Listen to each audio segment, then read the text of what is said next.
คู่เอกคู่ชิงชนะเลิศออกมาแล้วเนาะออกมาแล้วทหารแข็งเสือสีแดงอยู่ฝั่งท่าหินเมืองมุ่นดับโมกเสือสีป้าขาวเนาะอยู่ฝั่งปากซี่มาแล้วเอ้ามาเลยไปจะถอดเส้นชัยก่อนไปจะถึงเส้นชัยก่อนมาสู้ฐานสู้เมืองมุ่นสู้สูสี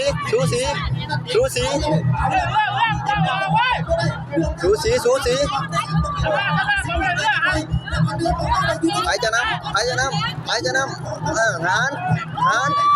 ฐานวัวมุ่งมาเลยมาวัดกันเลย100 เมตรสุดท้าย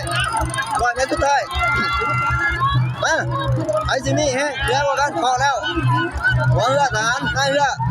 หัวพอแล้วมาเลยทหารมาเลย100 เมตรสุดท้ายมาเลย100 เมตรสุดท้ายทหารพอ